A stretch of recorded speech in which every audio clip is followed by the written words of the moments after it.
Aleluia! O que a gente vem fazendo no culto mesmo?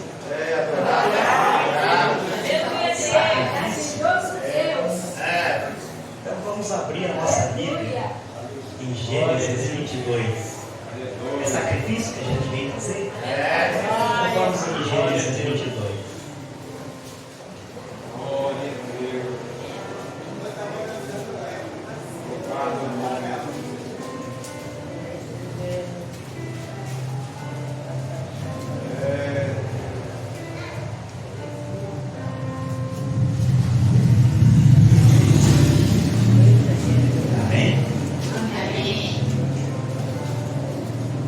Deus prova Abraão. Essa versão está assim. Tem algumas versões que diz que Deus pede para Abraão matar Isaac. Em Gênesis 20.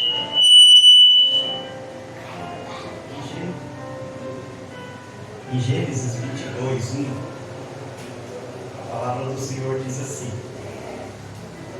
depois dessas coisas, pôs Deus Abraão à prova, e ele disse: Abraão, e este lhe respondeu: eis-me aqui.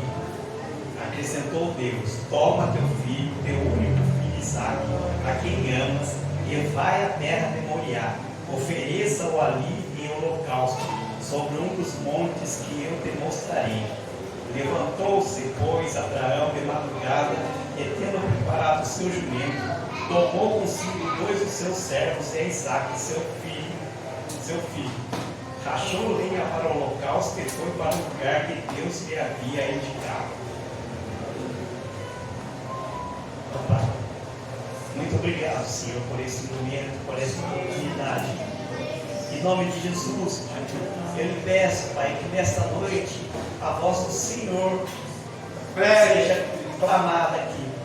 Em nome de Jesus, Pai, que o Senhor fale com a sua igreja. Que o Senhor nos corrija, Pai, se nós estamos fazendo alguma coisa que não tem agradado o teu coração, Pai. Ó Senhor, ontem ainda eu estava pedindo chuva, mas daí eu ouvi uma reportagem, Pai, que ia chover na segunda-feira. E eu peguei e falei: Senhor, na segunda não, Pai, deixa para chover na terça, Senhor. Ó Pai, faça com que nós conseguimos ser igual a Abraão, que o Senhor estava falando e Abraão estava seguindo os caminhos do Senhor. E é assim que eu começo nessa noite, Pai, te agradecendo por este momento, em nome de Jesus. Amém. Pode se sentar, irmãos.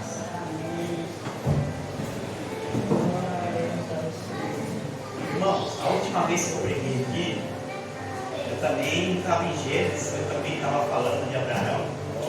E eu estava falando da obediência de Abraão, que não era a primeira vez que o Senhor estava falando com Abraão. Talvez Abraão já tinha ouvido falar de Deus há muito tempo atrás. Para Abraão, logo na primeira vez que Deus falou com ele, para ter de prontidão, ter deixado a sua parentela, saído do conforto da sua casa para ir para um lugar que Deus ainda nem tinha mostrado para ele que lugar era. Mostrava a fé e a lealdade de Abraão. Mostrava que Abraão cria naquele Deus Todo-Poderoso que falava com ele o tempo todo. Glória a Deus! E não parando por aqui, se nós formos um pouquinho mais para frente, nós vamos ver Deus prometendo para Abraão uma geração gigante, uma geração que seria igual às estrelas do céu, uma geração que iria ser uma geração próspera. E nós vemos aqui Abraão, Deus falando com Abraão e Abraão indo, mas Deus falando com Abraão, falando coisas boas, falando de prosperidade, falando de crescimento, falando de bênçãos para a vida de Abraão. Aí a gente chega aqui no capítulo 22. E aqui Deus está falando para Abraão sacrificar o seu filho. Eu digo para os irmãos, como que é bom ver quando Deus está falando de fartura, de prosperidade, que nós vamos conseguir, que a porta de emprego vai abrir, que nós vamos ser prósperos, que nós vamos ser pessoas pessoas de sucesso nessa vida, e quando Deus chegar e falar assim, ó, agora eu quero que você sacrifique. É tremendo. Nós estamos preparados? É tremendo. Nós estamos prontos para o momento do sacrifício? E aqui nessa palavra está dizendo que Abraão, Deus falou com ele logo na primeira madrugada. Logo na madrugada, sem falar com ninguém, quietinho. Pegou 2 servos de sua confiança. Irmão, num estudo que eu estava fazendo, diz que esses 2 servos eram os servos que iriam preparar o fogo, queria levar o fogo para a adoração que Abraão iria fazer. Porque Abraão, esse sacrifício de oração, como diz o pastor Jotiel aqui no começo do culto, era um sacrifício de adoração ao Senhor. Porque muitas vezes nós precisamos adorar sacrificando. Porque muitas vezes é isso que o Senhor quer da gente, o nosso sacrifício. Porque quando está tudo bem é fácil. E esse servo significa para mim que o fogo tem que sair da nossa casa. Eita Deus! Quando a gente vem aqui para esse culto adorar o Senhor, a gente já tem que preparar o fogo lá na nossa casa, o fogo já tem que sair aceso. Glória a Deus! E naquele tempo o fogo não era fácil de acender, não. Naquele tempo o fogo tinha que estar constantemente aceso. E por isso que precisava de 2 servos de confiança, 2 servos que não deixassem aquele fogo se apagar. É por isso que eu digo para a igreja, gente, nós não podemos deixar o fogo apagar. O fogo tem que vir aceso de casa. Enquanto Abraão e Isaac estavam preocupados com a lenha, os servos estavam tomando todos os devidos cuidados para que o fogo não se apagasse. E diz na palavra aqui, que Abraão e Isaac prepararam a lenha e pegaram o cutelo. Daí eu digo mais para vocês aqui, o fogo é o Espírito Santo de Deus. Glória a Deus! A lenha é a nossa espiritualidade. Olha aí! O cutelo que foi levado ali são as ferramentas espirituais. Glória a Deus! E quando se fala de ferramentas espirituais, eu estou falando disso daqui, ó. Essa é a nossa ferramenta espiritual.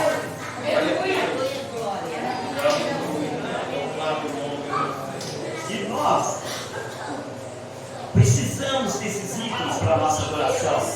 A nossa adoração precisa desses itens. O fogo tem que sair aceso de casa. Glória a Deus! Tem que ter pessoas comprometidas com o reino do Pai, comprometidas com aquilo que nós estamos fazendo aqui nesta noite. E Abraão fez isso. Abraão, com 2 servos preparados com fogo, para que esse fogo não se apagasse, pegou a lenha, pegou o cutelo, só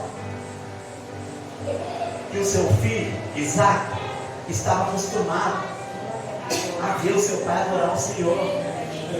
Porque isso era de costume de Abraão. Abraão adorava o Senhor. Abraão, como a gente faz aqui diretamente, a gente está vindo para esse culto de adoração, e Abraão também adorava. É muito importante os nossos filhos verem os nossos momentos de adoração. Glória a Deus! Isaac, quando viu que o fogo estava aceso, o Espírito Santo estava ali, tinha lenha para ser queimada, porque eles estavam prontos, eles estavam pedindo: queima, Senhor, queima. O cutelo, que era ali o instrumento, a ferramenta deles, estava ali preparado para adoração.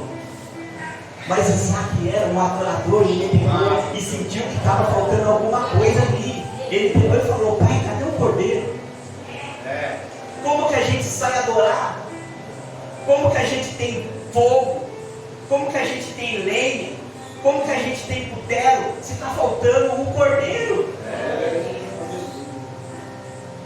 E Abraão quietinho. Abraão nesse momento estava quietinho. Abraão não podia falar para ninguém, porque se Abraão falasse para os seus amigos o que ele estava indo fazer naquele momento, os seus amigos não iam deixar. Porque os seus amigos não estão na mesma visão que nós estamos. Se ele falasse para os seus parentes não iam deixar. Porque os seus parentes não estavam na visão que Abraão estava naquele tempo, naquele momento. E se Abraão falasse voltasse para Sara, será que Sara ia deixar sacrificar o filho dela? Uma promessa de Deus que foi prometido, que ela gerou com 90 anos de idade. Ela não ia deixar, ela ia falar que Abraão não é de Deus. Porque muitas vezes, quando a direção vem de Deus, a gente fica confundido. Por isso que a gente precisa estar numa visão, a gente tem que estar igual a Abraão. Por isso que Abraão foi conhecido como o pai da fé. Poderoso Deus. Isaac ali, acompanhando seu pai, mas na consciência que alguma coisa estava errada, não está certo, está faltando o principal, está faltando o cordeiro. Daí eu digo para vocês, quando Abraão chegou em Moriá e pegou e falou para aqueles dois servos: agora vocês ficam aqui, que eu vou ali adorar o Senhor e daqui a pouco eu volto. Olha a situação que esse homem estava passando. Ele estava saindo dali para sacrificar o seu filho. E o que ele estava indo fazer? O que ele foi fazer lá em cima? Ele foi adorar o Senhor. Glória a Deus. Aleluia. Porque ele era obediente ao Senhor, então ele foi lá para adorar o Senhor. E ele tinha convicção que ele ia voltar com o menino, porque ele falou: daqui a pouco a gente volta.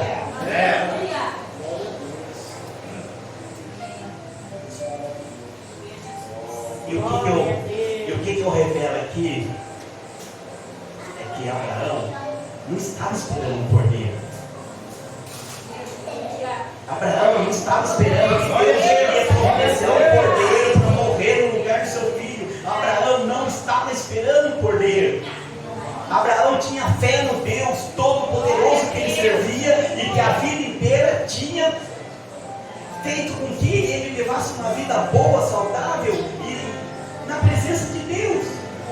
Ele estava esperando um extraordinário de Deus, ele estava esperando um milagre de Deus, ele estava esperando que Deus ia fazer o impossível. Glória a Deus. Isaac agora ali, naquela situação, quando o pai dele pegou e falou que não tinha cordeiro, que o Senhor ia prover para si um cordeiro, não tinha cordeiro. Daí eu pego e digo para vocês: imagine o filho deitado ali com a mãozinha amarrada, vendo aquele que ele mais amava, com o cutelo na mão, pronto para o sacrifício, e falando que ia adorar o Senhor. Imagine esse filho, imagine Isaac. A gente fala muito da fé de Abraão, mas Isaac aceitou. Isaac aceitou porque sabia que se o pai dele estava fazendo aquilo é porque o Senhor tinha pegado e falado para ele: sacrifica o seu filho. Agora imagine aquele pai que com 100 anos teve aquele filho, o filho da promessa, o filho prometido pelo Senhor, a herança que iria ser incontável, que nem são as estrelas do céu, que estava ali. Como o Senhor pede para me matar aquilo que o Senhor me prometeu? Mas sabe por quê? Que Abraão estava ali pronto para fazer tudo aquilo que ele ia fazer. Ele ia sacrificar o seu filho. Sabe por quê? Porque ele sabia o Deus que ele servia. Glória a Deus. Ele sabia, desde o momento que ele saiu da sua casa, para adorar o Senhor. Ele saiu da sua casa para um culto de adoração, não para um culto de desespero, não para um culto que queria levar ele à loucura. Não era loucura, porque ele acreditava no extraordinário de Deus ali. O extraordinário de Deus ia acontecer. E para Abraão, o cordeiro não existia. Deus não ia prover um cordeiro para ele. Ele ia matar o filho dele. É isso que ele acreditava, que ele ia matar o filho dele. E depois que ele matasse o filho dele, ele ia mostrar para nós o que nós temos que fazer no nosso momento de aflição, no nosso momento de angústia, no nosso momento que nós achamos que só um milagre vai resolver a nossa situação. Pedir para Deus: Senhor, eu fiz o que o Senhor pediu, agora ressuscita ele. Ressuscita ele, porque ele foi o Senhor que me deu, e eu não vou aceitar o meu filho morto. Ressuscita. Era isso que ele estava acreditando, no impossível de Deus, que Deus ia fazer o impossível, que o filho dele, depois de morto, iria ressurgir precisa voltar para a casa dele mais forte, adorando o Senhor. Porque esse é o Deus que nós servimos, o Deus do impossível. Olha a Deus! Quando nós achamos que nada vai acontecer, vai acontecer. Glória a Deus. É nós que não temos a fé necessária para acreditar que mesmo, eu acho que nós nunca vamos ter a fé de Abraão. Eu acho que nós nunca vamos chegar numa condição dessa, mas um pouquinho. O grãozinho de areia, lá, o grãozinho de mostarda, vamos no pouquinho. Vamos acreditar que Deus quer muito mais para a nossa vida. E muitas vezes nos nossos momentos de turbulência, e muitas vezes nos nossos momentos de fraqueza, e muitas vezes naqueles momentos que nós estamos achando que não tem mais jeito, que é só um milagre de Deus. Agora é só um milagre. Olha Jesus. Abraão estava com a mão levantada para cima, quando o Senhor pegou e falou assim para ele: não faz isso. Agora eu estou vendo que você realmente tem fé. Agora eu estou vendo que realmente você confia na minha palavra. Foi a prova que Deus tinha pedido para Abraão, e Abraão não titubeou. Imagine nós aqui, eu acho que eu ia pedir uma semana para Deus. Acho que uma semana, acho que ia ser pouco. Por coisas muito menores. Por coisas muito menores. Senhor, preciso pensar, preciso orar. Não sei se eu devo fazer. Não sei se é do Senhor. Muitas vezes nós colocamos o Senhor à prova. Muitas vezes nós duvidamos daquilo. E Deus é tão maravilhoso que muitos pediram prova. E Deus deu a prova. O exemplo foi Gideon. Quando Gideon pegou e falou que ia libertar aquele povo lá, Gideon pegou e falou: me dá uma prova. E Abraão, com seu filho. Glória a Deus! Queridos, a mensagem que eu quero deixar nessa noite aqui foi a mensagem que no começo eu falava aqui. Nós viemos aqui para dentro para sacrificar. Glória a Deus! Nós viemos aqui para dentro para fazer um sacrifício de adoração ao Senhor. É esse sacrifício que nós temos que fazer todos os dias, para que o fogo saia aceso da nossa casa, e para que quando a gente chegar aqui, esse fogo do Espírito Santo nos queime, para que possamos cada vez mais usar essas ferramentas aqui, que é o cutelo que está aqui na nossa mão, para poder trazer aqueles que foram embora. A igreja onde eu congrego está nesse tempo. Esse ano é o ano do resgate. Glória a Deus! E quantos estão agora precisando ser resgatados? Quantos não saíram da igreja e estão andando sem rumo lá fora? E para nós ir buscar esses que saíram daqui, e muitos que nem aqui vieram, para a gente buscar essas pessoas, nós precisamos lembrar de uma coisa: o fogo tem que sair aceso de Glória a Deus! Aleluia! É assim, gente. Eu queria deixar essa mensagem. Aleluia! Que a paz esteja com todos.